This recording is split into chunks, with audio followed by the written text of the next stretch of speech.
کتنا بھی گنہگار ہو اللہ کی رحمت سے مایوس نہیں ہونا چاہیے. گنہگار کتنا بھی بڑا گناہ ہو کرنے والا ہو، اس کے گناہ پہاڑوں جیسے ہوں، لیکن اللہ کی رحمت اس سے کہیں زیادہ وسیع ہے. گویا اگر گنہگار مایوس ہو جائے تو اس کا مطلب یہ ہوا کہ اس نے اللہ تبارک و تعالیٰ کی رحمت کو بہت چھوٹا سمجھا. یہ اللہ تبارک و تعالیٰ کی رحمت کی توہین ہے. لہذا کسی بھی گنہگار کو اگرچہ اس کے گناہ پہاڑوں کے برابر بھی ہو جائیں، کبھی بھی اللہ تبارک و تعالیٰ کی رحمت سے مایوس نہیں ہونا چاہیے. ان رحمتی تغلب غضبی. اور سب سے بڑی چیز تو مجھے حیرت ہو رہی ہے اس حدیث کے ٹکڑے پر کہ جملہ تو لکھا ہے اس نے اور اس جملے کو بھی اپنے قریب کر لیا ہے. ان رحمتی تغلب غضبی. کچھ سمجھ میں آ رہا ہے؟ بہت عجیب و غریب بات ہے وہ، اور روایت مسلم کی ہے. اور ایک نکتہ اور بتاتا ہوں، اس روایت کو کہ میری رحمت میرے غضب کے اوپر حاوی ہے، اس کو امام مسلم کتاب التوبہ میں لا رہے ہیں. اس کا مطلب یہ ہوا کتنے بھی گناہ تم سے سرزد ہو جائیں، توبہ کر لو، اس کی رحمت کھڑی ہے تمہیں معاف کرنے کے لیے. اس وجہ سے اس حدیث پاک کو امام مسلم رحمۃ اللہ علیہ کتاب التوبہ میں لایا ہے. ان رحمتی تغلب غضبی.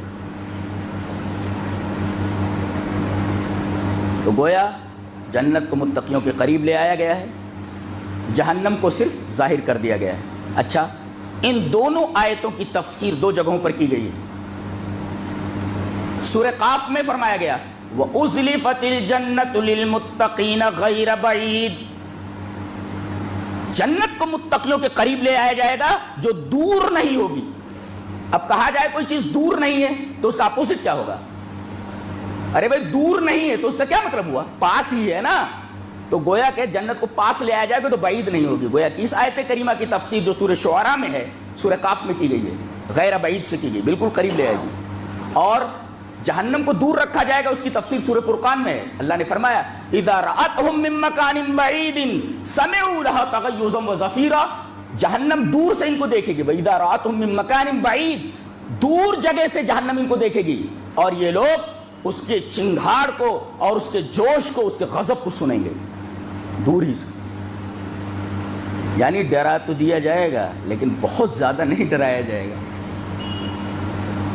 ایک ہے کسی خوفناک چیز کو دور سے دیکھ لینا، ڈر کم لگتا ہے.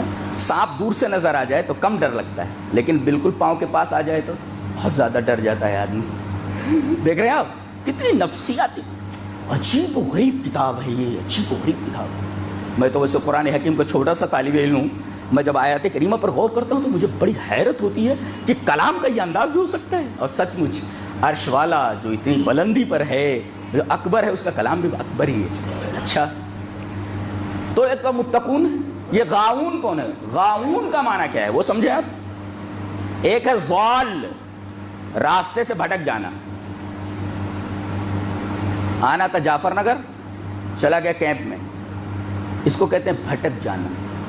اور یہ جو بھٹکنا ہوتا ہے لا علمی کی بنیاد پر ہوتا ہے، اسے معلوم نہیں تھا، اسے معلوم نہیں تھا جعفر نگر کدھر ہے. تو ضلالت جو ہوتی ہے اس کی بنیاد جہالت ہوتی ہے. ضلالت کی بنیاد جہالت ہوتی ہے، اسے معلوم نہیں، لہذا وہ جانا تھا کہیں چلا گیا کہیں. لیکن غاؤون کس کو، غوایت کس کو بولتے ہیں؟ ضلالت تو سمجھ میں آیا کہ بھئی ضلالت کی بنیاد جہالت پر ہے، معلوم نہیں تھا اسے، علم نہیں تھا، لا علمی کی بنیاد پر وہ بھٹک گیا، غلط راستے پر چلا گیا.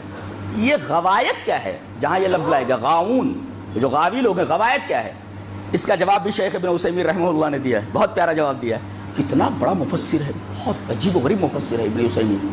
وہ کہتے ہیں کہ غوایت کہتے ہیں علموہ ولکن جانبوہ. یہ تفسیر کی ہے انہوں نے. علموہ، لوگوں نے جانا کہ یہ راستہ حق ہے، یہی حق کا راستہ ہے، جاننے کے بعد بھی راستے سے کترا گئے، ان کو کہتے ہیں غاؤون. ضالون کو معلوم ہی نہیں تھا کہ راستہ سیدھا کون سا ہے، لیکن غاؤون کو معلوم تھا کہ راستہ سیدھا کون سا ہے، جاننے کے باوجود کہ یہ راستہ سیدھا ہے اور یہی راستہ ہے، جان بوجھ کر کے اس راستے سے ہٹ گئے. علموہ، راستے کو جانا انہوں نے کہ یہی راستہ حق ہے، یہی جنت کا راستہ ہے. ولیکن جانبوہ، جان بوجھ کر کے حق کے راستے سے ہٹ گئے، دیٹ از کالڈ غاؤون. یہ ضالون اور غاؤون میں فرق ہے. اللہ نے فرمایا یہ جان بوجھ کر راستے سے ہٹے ہیں نا، لہٰذا ان کو ایک طرف کھڑا کر دو متقیوں کے مقابلے میں، اور جہنم کو ان کے لیے ظاہر کرو. یہ ان دو آیات کی تفسیر ابھی ہوئی، ہلکی سی تفسیر. وَأُزْلِفَتِ الْجَنَّةُ لِلْمُتَّقِينَ وَبُرِّزَتِ الْجَحِيمُ لِلْغَاوِينَ. کھڑے کر دیے گئے دونوں. اب آواز آ رہی ہے وَقِيلَ لَهُمْ أَيْنَ مَا كُنْتُمْ تَعْبُدُونَ مِن دُونِ اللَّهِ. اے سنو یہ گمراہ لوگ، یہ غاوی لوگ، کہاں ہیں تمہارے وہ معبود جن کی تم اللہ کے علاوہ عبادت کرتے تھے؟ اینما کنتم تعبدون من دون اللہ، اللہ کے علاوہ جن کی تم عبادت کرتے تھے کہاں ہیں؟ دکھائی دے رہے تم کو؟ خاموشی ہے، کوئی جواب نہیں. اب پھر کہا جا رہا ہے هل ينصرونکم او ينتصرون، کیا یہ تمہاری مدد کر سکتے ہیں؟ دنیا میں جن کی تم پوجا پاٹ کرتے رہے، جن کی تم عبادت کرتے رہے، جن کو تم حاجت روا مانتے رہے، جن کو تم مشکل کشا مانتے رہے، جن کے مزاروں کے اوپر تم چادریں چڑھاتے رہے. اللہ، هل ينصرونکم، آج یہ تمہاری مدد کر سکتے ہیں؟ او ینتصرون، یا خود اپنی مدد کر سکتے. بتایا گیا جو اپنی مدد نہ کر سکے وہ دوسروں کی مدد کیا کرے گا؟ اللہ فرمائے گا یہ آج اپنی مدد نہیں کر سکتے، تمہاری مدد کیا کریں گے؟ هل ينصرونکم او ینتصرون، کیا یہ تمہاری مدد کر سکتے ہیں؟ ارے یہ تمہاری مدد کیا کریں گے؟ او ینتصرون، یہ اپنی مدد نہیں کر سکتے.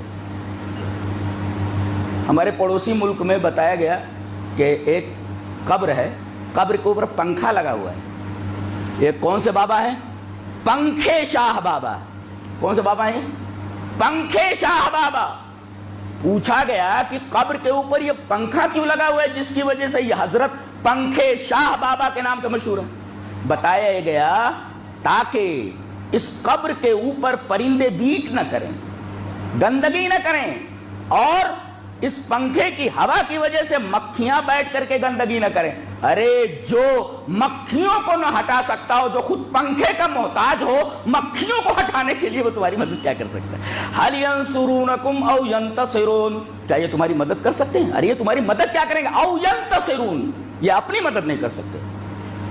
اب حکم ہوگا چلو پکڑو ان کو جتنے بھی ہیں بدماش. فَكُبْكِبُوا فِيهَا ہم والغاؤن. ایک ایک لفظ جیسے موتی ہو پلس رکھ دیے گئے ہوں اپنی جگہ. فکوب، کب کب کب کب، آواز دے رہے، کب کب.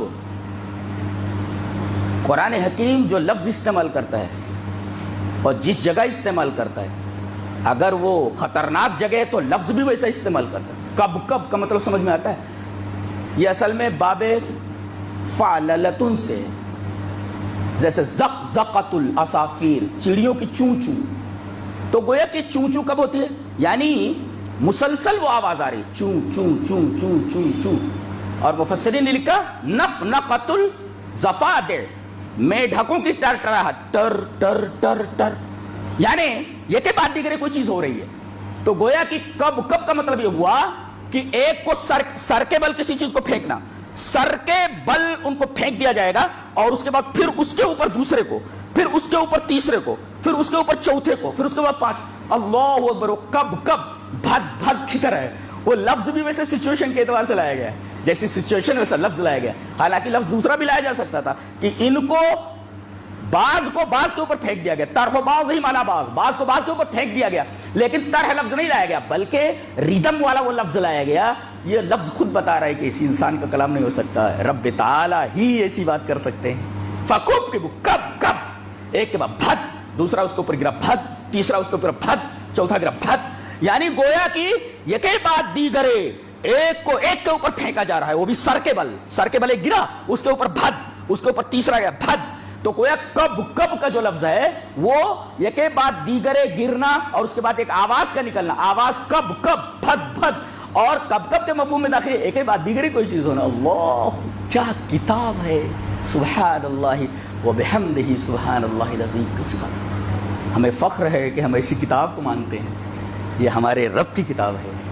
دنیا کی کوئی کتاب اس طریقے کی گفتگو نہیں کر سکتی، ایسا کلام نہیں کر سکتی. یہ عربی کا ایک طالب علم بولتا ہے، اور مسلمان ہونے کے ناطے نہیں، ایک عربی جاننے والے ایک طالب علم کی طرف سے یہ بات کہی جا رہی کہ یہ کسی انسان کا کلام نہیں ہو سکتا. جیسی سچویشن ہے اس کا لفظ لایا گیا.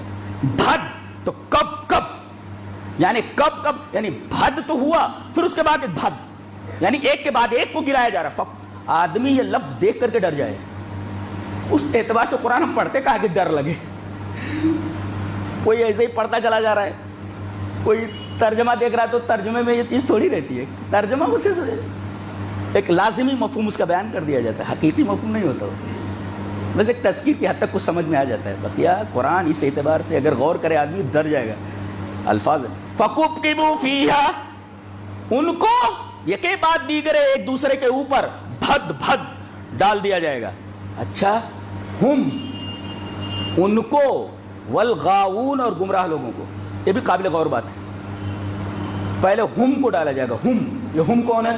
وہ لوگ کون؟ جن کی عبادت کی جاتی تھی۔ اللہ تبارک تعالیٰ نے ان کا نام بھی نہیں لیا ہے، یہ جن کی تم عبادت کرتے اس لائق نہیں کہ ان کا نام دیا جائے۔ ہم، وہ، دیکھ رہے ہیں آپ کتنے حقارت کے ساتھ کہا گیا، یہ ان کو ڈال دو پہلے، پھر اس کے بعد غاؤون جو ان کے پیچھے چلے ہیں، بھٹکے ہیں ان کی وجہ سے، پھر اس کے بعد ان کو ڈالو۔ تو پہلے کون گئے؟ معبود گئے، پھر بعد میں کون گئے؟ عابد گئے۔ پہلے معبودوں کو ڈال دیا گیا، پھر بعد میں عابد جا رہے ہیں، پوجنے والے، جن کو پوجا گیا وہ پہلے ڈال دیے گئے۔ سوال یہ ہے کہ پہلے ان کو کیوں ڈال دیا گیا؟ معبودوں کو جن کی عبادت کرتے تھے۔ دیکھو، نیتا جی اگر باہر ہوں اور ان کا کوئی فالوور کسی جرم میں جیل میں چلا گیا تو اسے اطمینان رہے گا، ہے نا، نیتا جی باہر نکال لیں گے تو اطمینان رہے گا۔ لیکن نیتا جی اندر پہلے چلے گئے تو فالوورز باہر کھڑے ہیں، تو اب تو کوئی امید ہی نہیں رہے گی۔ اللہ نے فرمایا ساری امیدیں ختم، ہم لا کر کے بتایا گیا کوئی امید مت رکھی جائے۔ یہ ہے ہمارے رب کا کلام، اس طرح بولتا ہے۔ فَكُبْكِبُوا فِيهَا، ہم، ان کو پہلے جتنے بھی معبود ہیں ان کو یکے بعد دیگرے بھد بھد کر کے ایک دوسرے کے اوپر ڈالا جائے، اور پہلے معبودوں کو ڈالا جائے، جنہوں نے گمراہ کیا ہے ان کو پہلے ڈالو، اس لیے کہ پہلے ان کو اگر ڈال دیا گیا تو یہ جو باہر کھڑے ہوئے جو پیچھے چلے ہیں یہ بالکل مایوس ہو جائیں گے، ارے بابا اندر چلے گئے تو ہم لوگوں کی کیا بساط ہے، ہم لوگوں کے ساتھ کیا ہونے والا ہے۔ یہ لفظ بھی ڈرا دیتا ہے، ہم، اور اللہ تبارک و تعالیٰ نے ان کا نام نہیں لیا، یہ کون ہے یہ معبود؟ ہم، یہ لوگ ہے، ان کی کوئی حقیقت ہے کیا؟ ان کا نام بھی نہیں لیا اللہ نے۔ تو فَكُبْكِبُوا فِيهَا، ہم، ڈال دیا جائے گا اوندھے منہ ان لوگوں کو ایک کے بعد دیگرے، کہاں؟ فیہا، جہنم میں۔ کن کو؟ ہم، ان کو، یعنی معبودوں کو، والغاؤون، اور بعد میں ان کے فالوورز۔ پہلے ان کو کیوں، بعد میں ان کو بتا دیا گیا۔ تو ایک ہیں معبود جن کو پہلے ڈالا گیا، جن کی عبادت کی جاتی تھی، اور ایک ہیں پجاری، پوجا کرنے والے، فالوورز ان کے پیچھے جانے والے۔ تیسرے بھی ہیں حضرت، کون ہے یہ جو بھٹکے ہیں، جن کی وجہ سے ان کی عبادت کی جا رہی تھی اور یہ عبادت کرتے تھے، جن کی وجہ سے یہ معبود بنے اور جن کی وجہ سے یہ عابد بنے، یہ کون ہے؟ وہ جنود ابلیس، ابلیس کے لشکر ہیں۔ دیکھ رہے ہیں آپ ترتیب، دیکھ رہے ہیں آپ، سب سے پہلے پھینک دیا گیا بابا لوگوں کو، نیتاؤں کو ڈال دیا گیا اندر، جن کی عبادت کی جاتی تھی معبودوں کو ڈالا گیا، اور اس کے بعد نمبر آیا جو ان کے پیچھے چل رہے تھے ان کو، اور تیسرے نمبر کے کہا گیا کہ تیسروں کو بھی ڈالو، کون؟ جنہوں نے ان کو معبود بنایا اور ان کو عابد بنا دیا۔ ارے اس در پہ سب کچھ ملتا ہے۔ کن کو بھٹکایا؟ یہ حضرت کو۔ کس در پہ؟ ان کی در پہ، بابا کے در پر سب کچھ ملتا ہے، ان کو بتا رہے کون؟ یہ جنود ابلیس اجمعون۔